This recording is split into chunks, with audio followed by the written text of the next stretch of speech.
መሰረተ ኑሮን ሰፈርን ቀበሌና ሚያይና ውይይት ያቆመዋል ይል መኪና ራሱ ሲጠይቅ አንዳንድ ሰው የት ያቆመዋል ብሎ ይከለክላል። ማቆሚያ የሌለው ሰው መኪና ይምሪን እኮ ነው ማለት መኪና በሰጠው የት ያቆመዋል በቃ ሰፈር ላይ ያበሽቅበት ስለሆነ ነው የሰው ጨጓራ ለመላጥ አልሰጠውም ይላል። ምን አይነት ራዕይ ያላችሁ ሲባሉ አንዳንድ ሰዎች በቃ ገንዘብ ባገኝ ሀብት የሚባል ነገር ራዕይ ሊሆን አይችልም፣ ቪዥን ሊሆን አይችልም። ብዙ ገንዘብ ቪዥን ሊሆን አይችልም። ቪዥን ላለው ሰው ነው ገንዘብ የሚያስፈልገው። ባለቀ ሰዓት ላይ ልታርመው የሚገባህን ስራን ታርማለህ፣ ያጣመምከውን ታቃናለህ፣ የጣልከውን ታነሳለህ፣ የተጣላኸውን ትታረቃለህ፣ በእድል ያበላሸውን ታስተካክላለህ። እድል ብታገኙ አሁን ነው የምትሞቱት ተብላችሁ ግን በቃ አንድ ቀን ተጨመረ ቢባል ምንድነው የምትሰሩበት? ትመኩበት ከሆነ መመኪያችሁ እግዚአብሔር ይሁን። እንዳትመኩ በሀብታችሁ እንዳትመኩ፣ በመታገኙት ነገር ከተመካችሁበት የሚያስመካው አንድ ነው። እሱ ማን ነው? እግዚአብሔር። ባለጠጋ በጣም ሀብታም ሆነ ሲባል ከድሃ ይበልጣል ማለት አይደለም። እንደሱ ማለት አይደለም። ከድሃ ይሻላል ማለት አይደለም። ሀብታም ማለት በምን መንገድ ነው ሀብታም የሆነው? እሱ ጥንቃቄና በደንብ ምርመራ የሚፈልጉ ጉዳዮች ስላሉ ማለት። ስለዚህ እውነተኛ የሆነ ፍትሃዊነት ወይም ጽድቅ፣ እውነት ትክክል የሆነ ነገር ጽድቅ ማለት ትክክል ነው፣ ፍትሃዊነት ነው። ፍትሃዊነት ሲኖር ሀብታምም ድሃም ነው የሚበለጽገው፣ ሀብታምንም ድሃምን ነው የሚመለከተው፣ ሁለቱንም ነው። ፍትህ ሲኖር ሀብታምን ሀብታም የሚያደርግ ድሃን የሚያጎሳቆል አይደለም። ፍትህ እውነተኛ ፍትህ ሲኖር ሁለቱንም ነው ይባርከው። ድሃ ተብሎ የተባረካል። ታዲያስ ድሃ ተብሎ ጻድቅ አለ? የስ አያችሁ፣ ሀብታም ወይም ደግሞ የበለጸገ ከፍ ያለ ማለት ከድሃ ይሻላል ማለት አይደለም። እውነተኛ ፍትህ ሲኖር ሀብታምን ብቻ የሚያበለጽግ አይደለም፣ ድሃንም ነው የሚያበለጽገው። በምንድን ነው የሚበለጽገው ጋር ነው የምንመጣው። ስለዚህ እውነተኛ የሆነ ፍትህ፣ እውነተኛ የሆነ ጽድቅ ምድር ላይ ሲኖር ሀገር ላይ የሚኖር ድሃም ሀብታምም የተባረከ ነው የሚሆን። ሀብታሞች ተባርከናል ብለው የሚያናፉበት፣ በድህነትና በድሃ መካከል ልዩነት የጠፋባቸው ደናቁርት የሚፈለፈሉበት አይደለም ጽድቅ። ድሃና ድህነትን የቀላቀሉ በጣም ብዙ ባለጌ ሀብታም ሰዎች ስላሉ ጽድቅ ሲኖር ሁለቱም ይባረካሉ። እስቲ ጽድቅ ሲኖር ሁለቱም ይባረካሉ በሉ። ድገሙና በሉት። ምን ማለት ነው? ፍትህ ሲኖር ድሃም ይስቃል፣ ሀብታም ይስቃል። ጽድቅ ሲኖር ድሃም ደስተኛ ይሆናል፣ ሀብታም ደስተኛ ይሆናል። እንደዚህ አይነት ቆንጆ ዓለም መፍጠር ካስፈለገ ምንድነው የሚያስፈልገው ያልን እንደሆነ ጽድቅ ነው የሚያስፈልገው፣ ፍትህ ነው የሚያስፈልገው። ፍትህ ሲጓደል፣ ፍትህ ሲጠፋ፣ ፍትህ ሲዛባ በጣም ሁለቱም ነው በነገራችን ለሚጎዱት። ፍትህ ሲዛባ ለሀብታም አሪፍ አይሆንም። ይሄው ሀብታምም እያለቀሰ ነው በየሀገሩ፣ ድሃ ብቻ አይደለም። ፍትህ ሲዛባ ሁለቱም ነው የሚጎዱት። ፍትህ ሲዛባ ሁለቱም የሚያጡት ነገር አለ። ፍትህ ሲዛባ ሁለቱም ነው የሚጎዱት። ስለዚህ ባለጠጋ የሆኑ ሰዎችም ድሃ የሆኑ ሰዎችም ሊሰሙት የሚገባ ነገር ልንፈጥረው የምናስበውን ዓለም በተበላሸ አስተሳሰብና እይታ ሳይሆን በጽድቅ ቢሆን ጥሩ ነው፣ በፍትህ ቢሆን ጥሩ ነው። ፍትህ በጣም ወሳኝ ነው። ፍትህ በጣም ጥሩ ነገር ነው። ፍትሃዊነት በጣም የሚያስፈልገው ለዓለም፣ ጥሩ ዓለም፣ ሰው ሁሉ በሰላም የሚኖርበት ዓለም የሚያስፈልግ ከሆነ ፍትህ ላይ ልንሰራ ያስፈልጋል። ስለዚህ ድህነት ዋናው ምንጩ ኢፍትሃዊነት ነው። የድህነት ምንጭ ትንቢት አለመስማት አይደለም። አንደኛው ዓለም ላይ ያለው የድህነት ምንጭ የጉልበተኞች ዓለም ስለሆነ፣ የተነጣቂዎች ዓለም ስለሆነ፣ ኢፍትሃዊነት ስላለ፣ ትክክለኛ የሆነ ሀብት ክፍል ስለሌለ፣ የተበላሸ ፍትህ ስላለ፣ የፍትህ ስርዓት ስላለ ነው ድህነት ቢፈለፈለው።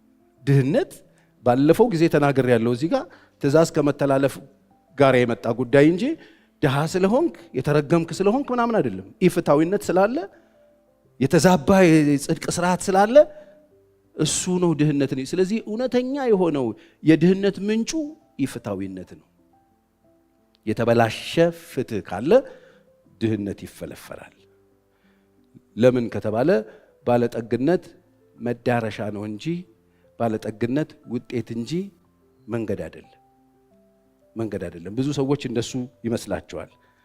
ስለዚህ መድረሻ ማወቅ ከፈለክ የምታስበውን ነገር ማወቅ በጣም አሪፍ ነገር ነው።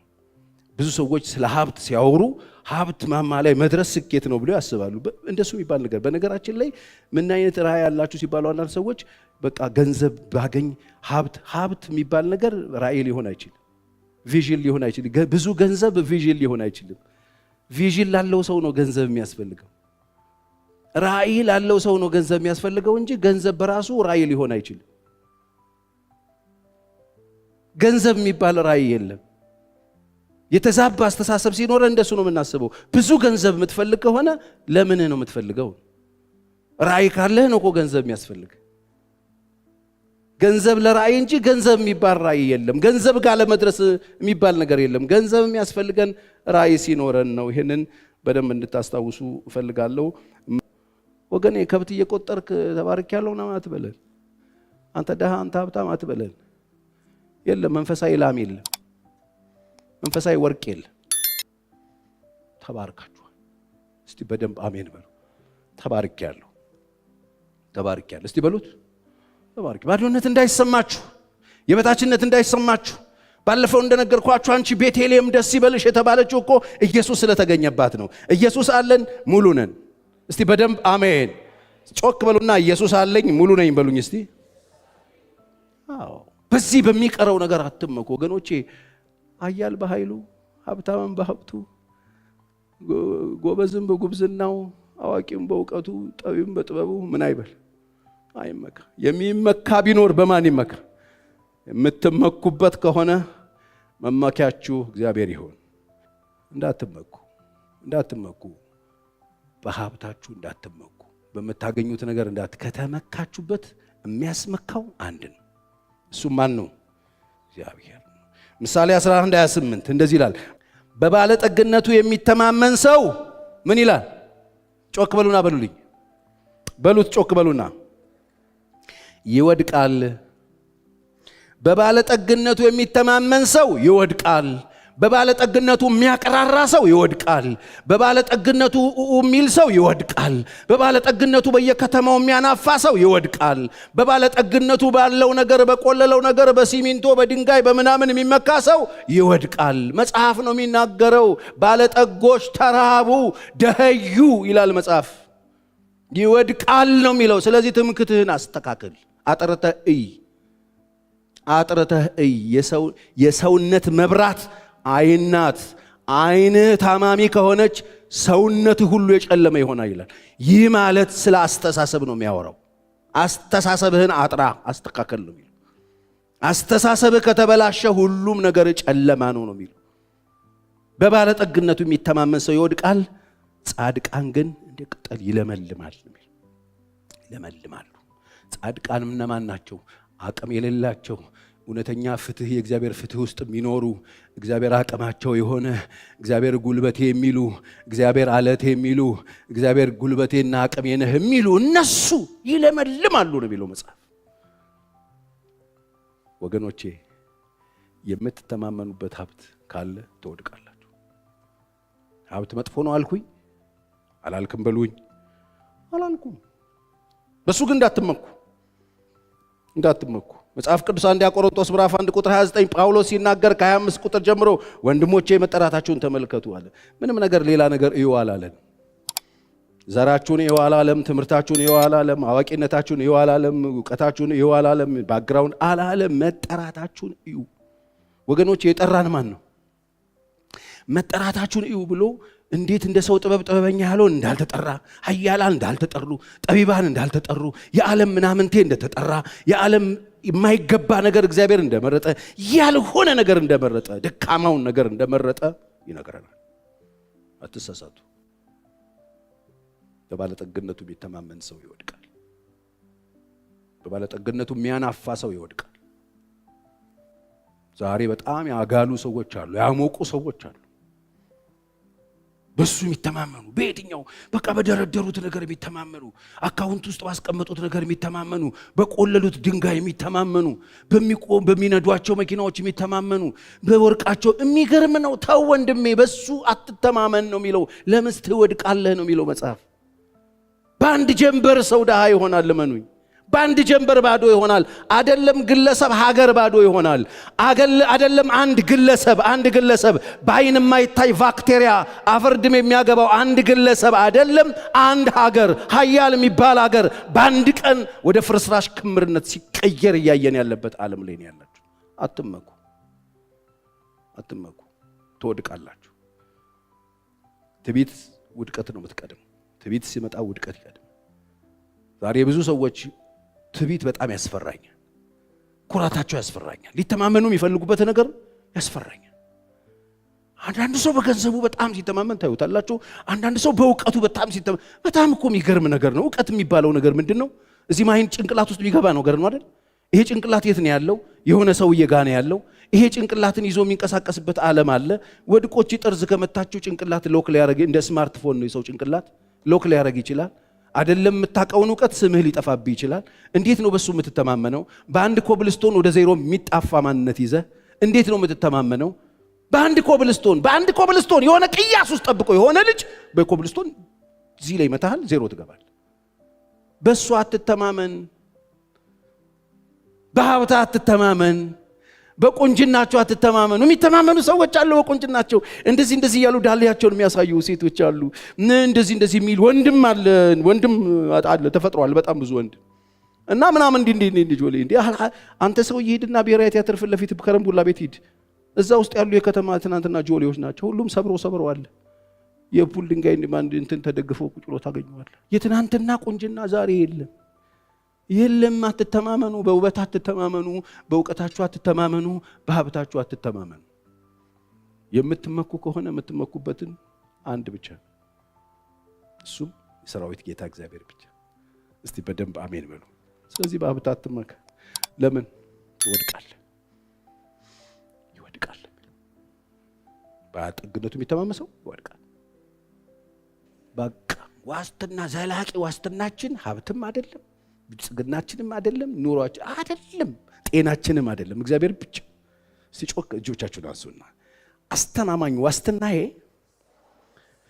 ራሱ እግዚአብሔር ነው። መተማመኛዬ ራሱ እግዚአብሔር ነው። በቃ እሱን ሙጥኝ በሉ፣ ግድ የላችሁ። አሁን ቤተክርስቲያን ተሰብስበን እሱን እየጣልን ያለን ይመስለኛል። በጣም ብዙ ሰዎች በእግዚአብሔር ይመኩ የነበሩ ሰዎች እሱን እየጣሉ በተቆለሉ ድንጋዮች ላይ ሲመኩ እያየው ነው። የሆነ ቀን ብድግ ብለው የሆነ ነገር ህይወታቸው ላይ ሲጨመር እግዚአብሔርን ሲቀይሩት እያየው ነው። ይቅርባችሁ። አስተማማኝ ዋስትናችን ራሱ እግዚአብሔር ነው። አይ በዛ ነው የምንመካው ካላችሁ እግዚአብሔር ምን ብሎ ስም እንዳወጣለት ላሳያችሁ። መጽሐፍ ቅዱስ ሉቃስ 12 ቁጥር 13 ላይ የወጣለትን ስም ላሳያችሁ። ይሄ አንድ ሰው ወደ ኢየሱስ መጣና ኢየሱስን እንደዚህ ብሎ ጠየቀው። ብዙ ጊዜ አስተምሬዋለሁ ስለ ባለጠግነት። መምህር ሆይ ይላል ሉቃስ 12:13 ርስቱን ከኔ ጋር እንዲካፈል ለወንድሜ ንገረው አለው። ሀብታም ወንድም ያለው ሰው ነው። መጥቶ ያካፍለኝ፣ ርስቱን እንዲያካፍለኝ ለወንድሜ ንገረው አለው። ኢየሱስም እርሱም አንተ ሰው ፈራጅና አካፋይ በላያችሁ እንደሆን ማን ሾመኝ? አየ ኢየሱስ የመጣው ሰዎች ያላቸውን አንድ ባለጠጋ ሰው ያለውን ሀብት ከዚህኛው ወስዶ ለወንድምየው አካፍሎ ሁሉም እኩል እንዲኖሩ የሚፈልግ አይደለም። ጌታ እንደዚህ አይደለም የመጣው። እኔ ርስት እኮ አካፋይ አይደለሁም። መጥቼ ብዙ ገንዘብ ያለውን ሰውዬ ነጥቄ ለዚህኛው ለወንድሙ አካፍል እምል አይደል። ለዚህ እኔ አልመጣሁም። ማን ሾመኝ አለው። እንዲህ ይላል ከዛ የሰው ሕይወት በገንዘቡ ብዛት አይደለምና ተጠንቀቁ። የሰው ሕይወት በገንዘቡ ብዛት አይደለምና ተጠንቀቁ። ስለዚህ በጣም ብዙ ገንዘብ ያለው ሰው በጣም አሪፍ ሕይወት ያለው አይምሰላችሁ። ብዙ ገንዘብ ያለው ሰው በጣም አሪፍ ሕይወት ያለው አይደለም። የሰው ሕይወቱ በገንዘቡ ብዛት አይደለምና ተጠንቀቁ። ከመጎምጀትም ምን አድርጉ? ተጠበቁ። ማለት አትጎምጁ። እኔ ሀብታም ብሆን አትበሉ። ምን ባለጠጋ ለመሆን አትጎምጁ። ምን ማለት ነው? እኛ በዚህ በሚቆጠረው የሚጠፋው ነገር አለን ባለጠጋ የምንሆነው። ሂዱና እንደ ጢሞቴዎስ ምዕራፍ 6ንም አንብቡት። ባለጠጋ ለመሆን የሚፈልጉ ሰዎች ምን አይነት ወጥመድ ውስጥ እንደሚወድቁ ጽፎልናል ጳውሎስ ለጢሞቴዎስ ሲጽፍ። ባለጠጋ ለመሆን የሚፈልጉ በጥፋት በመፍረስ ሰዎችን በሚያሰጥ በሚጎዳ በብዙ ስቃይ በወጥመድ ውስጥ ነው የሚወድቁት። ገንዘብን መውደድ የክፋት ሁሉ ስር ነው። አንዳንዶች ይህን ሲመኙ ከሃይማኖት ተሳስተው በብዙ ስቃይ ራሳቸውን ወግተዋል። አንተ ግን የእግዚአብሔር ሰው ከዚህ ሽሽ የተባሉ እዚህ ክርስቲያኖች ተጠንቀቁ። አትጎምጁ። ሚሊዮኔር ምናምን አትበል። ሚሊዮኔር ምናምን እብደት ነው ይሄ። አትጎምጅ ሀብታም አትጎምጅ። የሰው ህይወት በገንዘቡ ብዛት አይደለም። ስትመጣ አጥቢያ ቤተክርስቲያን ስትመጣ የእግዚአብሔር ሕዝብ ፊት ስትቀመጥ አትጎምጅ። ሴሰኝነት ነው እሱ። የሰው ህይወት በገንዘቡ ብዛት አይደለም። የሆነ ሰው በጣም ብዙ ገንዘብ ሲኖረው የተባረከ እንዳይመስልህ። የተባረኩ ሰዎች ምልክት አይደለም ነው እኮ እያለ ያለ አይደለም። ኢየሱስ ነው ያለው አይደለም። ስለዚህ አትጎምጁት፣ አትፈልጉት፣ በጣም አትናፍቁት እሱ። አንተ እግዚአብሔር ሰው ከዚህ ሽሽ ነው የተባለው። ክርስቲያን መጥቶ ይሄንን በመፈለግ የሚጠመድ ሳይሆን የሚሸሽ ነው። ለምን ሲባል ኦሬዲ ባለጠጋ ስለሆነ ክርስቲያን ባለጠጋ የሆነበት ሚስጥር ደግሞ ኢየሱስ ክርስቶስ አለው። ይሄን ነው ኢየሱስ ይናገር። ከዛ አንድ ምሳሌ ነገራቸው። ምሳሌም ነገራቸው እንዲህ ሲል ቁጥር 16 አንድ ባለጠጋ ይሄው በገንዘቡ የሚመካ ሀብታም ሰውዬ ብዙ ነገር ያለው አንድ ባለጠጋ ሰው እርሻ እጅግ ፍሬያማ ሆነችለት። ትርፋማ ሆነ፣ የወርቅ ተሸላሚ ሆነ ማለት እኮ ፍሬያማ ሆነች። እሱም ፍሬን የማከማችበት ስፍራ አጥቻለሁና ምን ላድርግ ማለት ማስፋፊያ ቦታ ስጡኝ እንደ ማለት ነው እኮ። በቃ በጣም ትልቆኛለሁ ተባርኪያለሁ ብሎ በልቡ አሰበ። እንዲህ አደርጋለሁ፣ ጎተራዬን አፍርሼ ሌላ የሚበልጥ እሰራለሁ ማለት የነበረኝ ጎተራ ስለማይበቃኝ ምርቱን ለማስቀመጥ ሌላ ሰፋ ያለ ጎተራ እሰራለሁ። በዚያም ፍሬንና በረከቴን ሁሉ አከማቻለሁ። ነፍሴንም አንቺ ነፍሴ ለብዙ ዘመን የሚቀር ብዙ በረከት አለሽ፣ ብዙ በረከት አለሽ፣ ሀብት አለሽ፣ ረፊ ቢጠጪ ደስ ይበልሽ እላታለሁ አለ። በሉልኝ። ነፍሴ ረፊ ቢጠጪ ደስ ይበልሽ እላታለሁ። ምን አድርጎ? ያለውን አፍርሶ አስፍቶ የነበረውን ምርት፣ የነበረውን ትርፍ፣ የነበረውን ነገር አከማቻለሁ። ለብዙ ዘመን የሚበቃ ሀብት አለኝ። ስለዚህ ነፍሴ አትጨነቂ፣ ረፊ ቢጠጪ ደስ ይበልሽ እላታለሁ አለ። ከዛስ እግዚአብሔር ግን እዚህ ጋር ነው ያለው። ግን እና እግዚአብሔር አብረው መጡ። እግዚአብሔር ግን አንተ እንደዚህ ያልክ፣ እግዚአብሔር ግን ምን ይላል? እቺን ጨርሼ እቺን ይዤ ፏብዬ ረፍ ብዬ ደስ ብሎኝ ነው። እግዚአብሔር ግን ምን ይላል? በቃ እሱ እኮ ነው ወሳኙ። አየህ፣ አንተ ማለት ሳይሆን፣ አንተ ማሰብ ሳይሆን፣ አንተ መወጠን ሳይሆን፣ አንተ መገንባት ሳይሆን፣ አንተ ማከማቸት ሳይሆን፣ አንተ መመኘት ሳይሆን፣ አንተ መፈለግ ሳይሆን፣ እግዚአብሔር ግን ምን ይላል ነው። አንተ ባለጠጋ ምን ይላል እግዚአብሔር? እግዚአብሔር ግን ምን ይላል? ይሄ ሰውዬ እንደዚህ ነው ያለው። እግዚአብሔር ግን አለ። እንዴት እንደሚያሳዝን አያችሁ። ምንም ነገር አስቡ፣ ምንም ነገር ወጥኑ፣ ምንም ነገር ፍጠሩ፣ ምንም ነገር ተልሙ፣ ምንም ነገር ጻፉ፣ ምንም ነገር ራዕይ ብላችሁ ያዙት፣ ምንም ነገር ትከሉ፣ ምንም ነገር ወስኑ፣ አድርጉ። ግን እግዚአብሔር ምን ይላል? በቃ እሱ እኮ ነው ዋናው። እግዚአብሔር ብሎ ፍርስ። እሱ አሁን ዝም ብላችሁ አስቡት። ምን አይነት ቪዥነሪ ነው የምትለው? እንዲህ አርቆ ሐሳቢ ነው። ህልም አለው፣ ራዕይ አለው፣ እቅድ ሁሉ እቅድ የዓመት እቅድ ምናምን አለው ሰውየው። ምንድነው እቅዱ? ይሄን ጎተራ ማፈራረስ፣ ከዛ ምን ማድረግ? ሰፊ መስራት፣ ከዛ ምን ማድረግ? ምርቱን እዛ ውስጥ ማስገባት። በጣም የሚገርም ራዕይ ነው። እንደ ሰው ስታስበው ታጨበጭብለታለህ። ምርቃት አትቀርም። እዚህ የመጋዘን ምርቃት ትቀራለህ? እንደዚህ አትቀርም።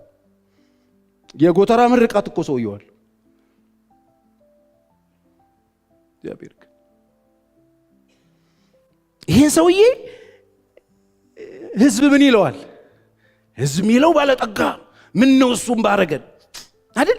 ህዝብ የሚለው ምንድነው? ታድሎ። መንግስት የሚለው ምስጉን ተሸላሚ። መንግስት የሚለው ይሄንን ነው። መንግስት ሜዳ ላይ ዲፕሎማት ምናምን ይሰጣል። ይሄ ሰውዬ ብትሆን አንደኛ ነህ። ፈንድሬዚንግ ደብዳቤ ቤት ቢሮ በጣም ይሞላል። እግዚአብሔር ግን ህዝብ የሚለው ብርቱ ነው። ህዝብ የሚለው ሀብታም ነው። መንግስት የሚለው አንደኛ ነው። ሁሉ የሚለው እግዚአብሔር ግን ምን አለው? አንተ ሰነፍ፣ አለው። እግዚአብሔር ግን አንተ ሰነፍ፣ አንተ ባለጠጋ ነኝ ብለሃል፣ ህዝብ ብርቱ ነው ብለሃል፣ ህዝብ ትልቅ ነው ብለሃል፣ ህዝብ አንደኛ ነው ብለሃል፣ ህዝብ ልማታዊ ነው ብለሃል፣ መንግስት ሸልሞሃል፣ የሆነ ነገር አድርገሃል። እግዚአብሔር ግን ምን ይላል? አንተ ሰነፍ። ይሄን ሰውዬ አምጡትና መሬት ላይ አወርዱት። ማን ነው ይሄን ሰነፍ የሚል? ጎተራ አፍርሶ የሚሰራ ሰነፍ ነው? አስተዋይ ነው፣ ጎበዝ ነው። ግንባታ የሚያካሄድ ሰነፍ ነው እንዴ? አይደለም፣ ጎበዝ ሰነፍ አይደለም። እግዚአብሔር ግን ሰነፍ አለ። ለምን ሲባል ሰውየው ትምክቱ ምኑ ነው? ሀብቱ። የሰውየው ትምክት ምንድነው? እግዚአብሔር ሳይሆን ያለው ነገር ነው። አያችሁ፣ ትምክታችሁ ሲዞር ሲበላሽ ምንም አይነት ስራ ስሩ። እግዚአብሔር የሚላችሁ ሰነፍ፣ አንተ ሰነፍ። ለምን ሲለው ጨርሳለሁ፣ ይኸው ትኬትህ ተጠናቆ መጪ ነህ ማለት ምንድነው የፈለገው ካላችሁኝ፣ በቃ እዛ ሰዓት ላይ ሰውየው እንዲያደርግ ቢፈልገው ሌላ ነገር ነበረ። ባለቀ ሰዓት ላይ ልታርመው የሚገባህን ስራን ታርማለህ፣ ያጣመምከውን ታቃናለህ፣ የጣልከውን ታነሳለህ፣ የተጣላኸውን ትታረቃለህ፣ በእድል ያበላሸውን ታስተካክላለህ። እድል ብታገኙ አሁን ነው የምትሞቱት ተብላችሁ ግን በቃ አንድ ቀን ተጨመረ ቢባል ምንድነው የምትሰሩበት? ይሄ ሰውዬ እድሉን አልተጠቀመም። አየህ፣ ስንፍና ውስጥ እንዳለ ነው ለካ የኖረው። አንተ ሰነፍ፣ በዚች ሌሊት ነፍስህን ካንተ ሊወስዷት ይፈልጓታል። በቃ ነፍስህ ወጪ ናት ካንተ ውስጥ። ላይሰንስ የለህም። አሁን እዚህ ዓለም ላይ መኖር የምትችልበት ላይሰንስ የሚነጠቅበት ኤክስፓየርድ አድርገሃል። ከዚህ በኋላ ልትወጣ ነው። አንዳንዶች ሰዎች ፍላጎታችሁ ከጌታ ጋር ያለያያቸዋል። እንኳን እግዚአብሔር ከለከላችሁ። እስቲ አሜን በሉ። የምር እስቲ ዝም ብለህ አስበው። የዛሬ 5 ዓመት የጸለይከው ጸሎት ተመልሶ ቢሆን ክርስቲያን ነህ? አንድ አይደለም። እምነትህንም እኔ ጾታንም ቀይረሃል። የአንዳንድ ሰው ዕውቀቱ እንደዛ ነው። የለም ጨርሶ የምትፈልጉት ነገር ሁሉ ተደርጎ ቢሆን አሁን አላችሁ። ዝም ብላችሁ አስቡ እስቲ። አንዳንድ ጊዜ ቆም ብዬ ሳስብ እግዚአብሔር እንዴት አይነት ደግ ነው፣ አቤት እግዚአብሔር እንዲሁ ሲችልበት እንኳን ከለከለኝም ብላችሁ ብዙ ነገሮች አሉ። እኔ እኮ ትንንሽ ሆነው ልጆቼ እነዚህ መኪና መንዳት እኮ ይፈልጋሉ። መኪና እኮ አለኝ፣ መኪና ንዱ ብዬ አልሰጣቸውም፣ እያለቀሱ ከለክላለሁ እንጂ ስለምጠላቸው አይደለም። አይችሉም። መንግስትም አደጋ ውስጥ ይገባሉ፣ ራሳቸውንም አደጋ ውስጥ ይከታሉ። ህግ ወጥ ነው፣ ብዙ ነገር እኔ ስለማቅ ከለክላቸዋለሁ። እግዚአብሔር ደግሞ ከኛ በላይ ስለኛ ይጨነቃል። አሜን። መሸከም የምትችሉበትን አቅም ያውቃል። ለዚህ ነው ሐና ስትጸልይ እችን ብቻ ልናገር ተናገር በሉኝ። እንደዚህ ያለሽ ልባችሁ አይታወክ አይደል? አትበ እግዚአብሔር ምንድነው? አዋቂ ነው። ስራውን ምን የሚል ነው? ምን ማለት ነው? ይመዝን ማለት መተሽ ጌታ ሆይ ሚሊዮን ስትይ ሚሊዮን ትችላለች፣ ሚሊዮን አትችልም። መዝኖ ነው ያቋል። ይችላል እግዚአብሔር ሆይ ጌታ ሆይ ለኔ አሸከመኝ ምናምን ያይና አቅምህን፣ መሰረትህን፣ ኑሮን፣ ሰፈርን፣ ቀበሌንና ያይና የት ያቆመዋል? መኪና ራሱ ስትጠይቅ አንዳንድ ሰው የት ያቆመዋል ብሎ ይከለክላል። ማቆሚያ የሌለው ሰው መኪና የምሬን እኮ ነው። አሁን መኪና ብሰጠው የት ያቆመዋል? በቃ ሰፈር ሊያበሽቅበት ስለሆነ ነው የሰው ጨጓራ ለመላጥ አልሰጠውም ይላል እግዚአብሔር። ልብሽሽቅ አንዳንድ ሰው የጠየቀው በቃ መቼ እንደዚህ አውጦ እጁን በመስኮት አውጥቶ ሰፈር ሊያበሽቅ ስለሆነ ያየዋል አቅሙን። ልጅ አይችልም። ለአንተ የሚያስፈልገው ቦቲቶ ብላንካ እርጥብ ያዝል። እርጥብ ነው ለአንተ መኪና አይደለም፣ እርጥብ ነው። ገና እኮ ነው የእርጥብ አፉ ሳይደርቅ ነው እኮ ሚሊየን ፍለጋ የመጣው ቸርች። አንዳንድ ሰው ምናምን ሲሉ ይሄ ልጅ ጥያቄውን ያየውና እግዚአብሔር በጥያቄው በልኩ ነው ይመልስለት። ስራውን ምን የሚል መዝኖ ማምን ይችላል፣ ማምን ያውቃል፣ ለምን ይሆናል ብሎ እግዚአብሔር ያደርጋል። እግዚአብሔር ጨካኝ አይደለም። ስለሚወድ ከልክለዋል። አሜን በል። ስለዚህ እግዚአብሔር አዋቂ ነው። ስራውንም አትታበዩ፣ በኩራትም አትናገሩ። እግዚአብሔር ምንድን ነው? አዋቂ። ስራውን ምን የሚል ነው? ስለዚህ አትታበዩ ባለጠጎች፣ በኩራት አትናገሩ። ባለጠጎች ደህዩ፣ ተራቡ ይላል። አትታበዩ፣ በኩራት አትናገሩ፣ አታናፉ፣ ተዉ። እግዚአብሔር ምንድን ነው? አዋቂ ነው። በአንድ ጀንበር ባለጠጋ በአንድ ጀንበር ደሃ ማረግ ይችላል። በስምህ የሚጠራውን ነገር በሙሉ ተደርድሮ ፎቶግራፍ መሃል ተለጥፎ ወንጀለኛ ሆነ ማታ ልንገናኝ እንችላለን። ተው፣ አትታበዩ፣ በኩራትም አትናገሩ። እግዚአብሔር አዋቂ። ብትመኩ ከሆነ መመኪያችሁ አንድ ይሁን። አሜን። ስትቆሙ የምታገለግሉ ሰዎች ስትቆሙ ትምክታችሁን ማለት ታረጉት ነው መቆም ያለበት። እግዚአብሔር